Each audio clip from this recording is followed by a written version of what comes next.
gonna reuse it. La, la. Just wanted to. La la la la la la la la la. Watching Sunday. What's up, Sunday fams? Welcome back to another video. My name is Flip. I'm Element. And we get together each and every week to catch up to some of our favorite Asian dramas and more.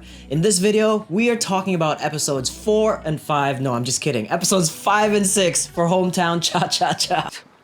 When we last left Haejin and Chief Hong, they had an intimate moment in his house over some wine and over some whiskey. He held her face. We didn't know what happened next, but all of the rumors started circulating around Gongjin, and she's getting really annoyed with all of the gossip that's happening. She can't be seen with Chief Hong around town doing things that people might get the wrong idea about. Yeah, it's amazing how like technology works these days in terms of like how gossip just blows up everywhere. It explodes. And then, like, one person sees it, sends the text, now the whole town is pretty much like, within minutes, everybody knows and everybody speculates that they've slept together and now they're together. And so this presents kind of a quandary for, you know, Haejin and like what she has to do because she doesn't remember what happened. A little thing here and there of her like gallivanting around town, twirling on poles and like banging her head and all that stuff, singing out loud. But, you know, in the last video, we had said, it was like, this is when they should kiss. Yes. We find out later in the episode that they did end up kissing. She actually went in for the kiss. Yes.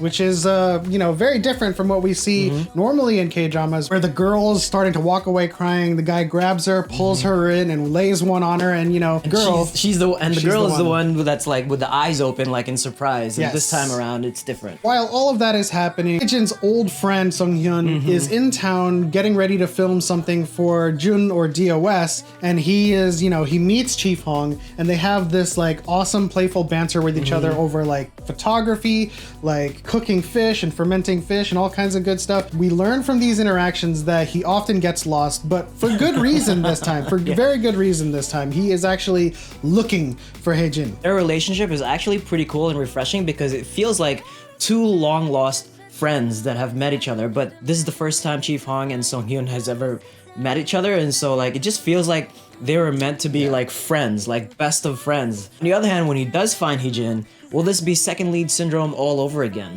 I don't think so. I think that is the second lead. Using Startup as an example, I think that drama started with Han Ji-pyong and ended with Do-san, whereas this case, it starts with Chief Hong and it's going to end with Chief Hong. I don't think we're going to fall into that trap where good boy loses in the end, but he's definitely going to present, you know, that stereotypical roadblock and obstacle for Chief Hong to get in with Haejin. So. Yeah, and we do get a glimpse of Haejin's past. So this thing that Haejin is experiencing right now is just, it's so flustering for her, like her feelings for Chief Hong and for her feelings for herself, this facade that she's put on herself, like the fashion and then the bougie, like outlook in life. It's going to be something that's going to be challenging for her moving forward, but I think it's starting to peel off and starting to crumble as we go. As we recall her past experience with one of her boyfriends, you know, he was mocking her simple attire and simple fashion and, you know, complaining to his friends how she looked. And that kind of caused her to kind of recoil into herself or retreat into herself. And it shows with her in present day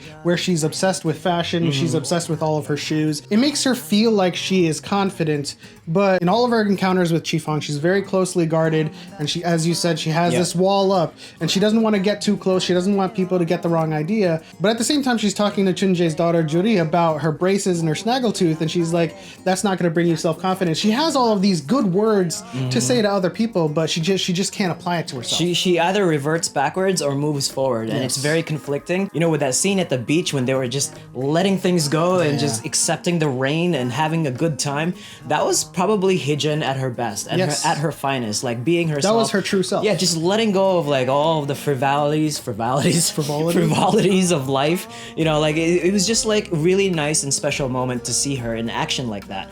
But also like even when she's comparing like, you know, Chief Hong's, oh my god, he went to Seoul University, is he an engineer, like is he really smart, like that kind of stuff. Those are like very superfluous stuff that she needs to let go somehow. And so all of this comes to a head where Haejin has to confront Chief Hong about how he is being nosy, always crossing the line and making her uncomfortable, and they have words with each other. We seemingly think that that just ends it between the two, but throughout the episode they're just like walking by each other, ignoring each other, and just being really callous towards each other until Juri needs help in the song festival to win the contest prize money to get braces for herself, but she ended up hurting herself, and so Chief Hong and Haejin have to help her in that performance, and that kind of brings them closer together as they were torn apart in the beginning of the episode. Yes. And then Chief Hong approaches her at the end. He's like, you gotta just stop doing all this nonsense, like worrying about all this. I'm gonna cross the line, you're gonna cross the line, let's just do this. And then the second lead comes in. 서현 선배.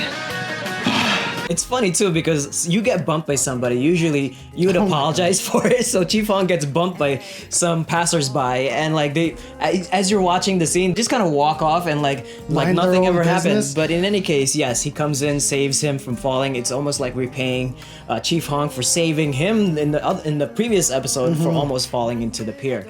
But that is the instance when Haejin is like, oh, Sunbae, like yeah, she recognizes him.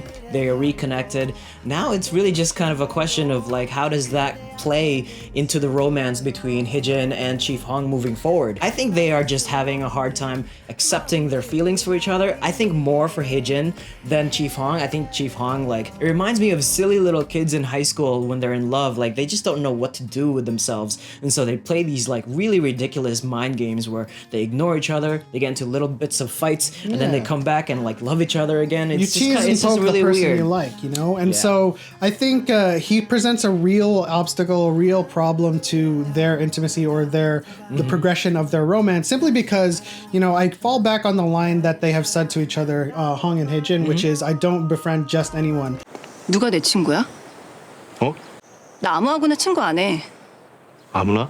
And of course, they're not just anyone to each other, but that's the kind of like, that's the wall that's between them, right? They are still strangers with their feelings. Yeah. And then there's this person who Haejin recognizes, has rapport with. He's not just anyone. And so he definitely presents an immediate roadblock to where they want to go to next. Yeah, and you also said that he's been nosy from the very beginning. Yeah. Because we see flashbacks, and we thought that was going to be the other guy. It's actually Chief Hong that was there in the past with Haejin. You know, in that flashback in the convenience store, he was there. And so there's a connection. I think he remembers her, but she doesn't remember him. And I think he appreciates the kiss and remembers the kiss, but she is also kind of having a hard time accepting it. And so it's gonna eventually happen. Yeah, at the end of the day, it's gonna come down to they really aren't just anybody to each other. They've been together their whole lives. They just haven't crossed paths until now. And so Sun Hyung is going to be that, you know, that showstopper, That so to roadblock. speak, until they finally come to terms with how they feel, until they recognize who they are to each other instead of just anybody. Now let's talk about that nightmare.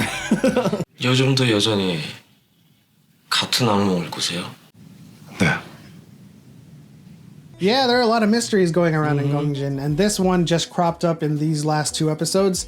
It seems that Chief Hong is visiting a therapist or a psychiatrist in Seoul simply because he is having this one singular nightmare that is recurring, and we got a glimpse of it. He's in the dark, it's pitch black, and like a bloody hand reaches out to him. We don't know what it is. We don't know anything about his parents. You know, he was raised by his grandpa, so it behooves me to at least assume that it has something to do with what happened to his parents. Maybe it's like the bloody hand of his mom or something. Yeah, I have no idea. Like, it's got to be something traumatic. And that has always been a mystery, too, because it hasn't been spoken about in any of the episodes about his parents, about his grandpa, like what happened to them. It could be a tragic death or just tragic way for his parents to not be around anymore. Who knows? It could be an accident. So we can only speculate what that is. It could be so traumatic that it's preventing him from actually doing what he loves to do, maybe. That's why he's such a handyman. He's good at everything but not good at one thing. I don't know what that is, because the same thing with Haejin, her past has traumatized her so much that she puts up this wall of like this ignorance and bouginess to her outlook in life and society, where in the opposite end, Chief Hong has a traumatizing event that may be preventing him from moving forward from the small town thing that he does as an everyday man. Absolutely. And, you know, I think beyond that being a traumatizing event, I think it could be a ghost that has a grudge against him. If you've watched Hotel de Luna, you know. In any case, that'll do it for our recap and reaction to episode 5 and 6. If you enjoyed our video, please leave a like and subscribe for more Asian entertainment and K-pop reactions. Hit the bell notification so you know when we post new videos. And as always, we'll see you next time. You better sit down, you just shut your mouth. Cause I don't need a man to make me feel fine. Better sit down, you just shut your mouth. Yeah, you think you can put your hands on my body.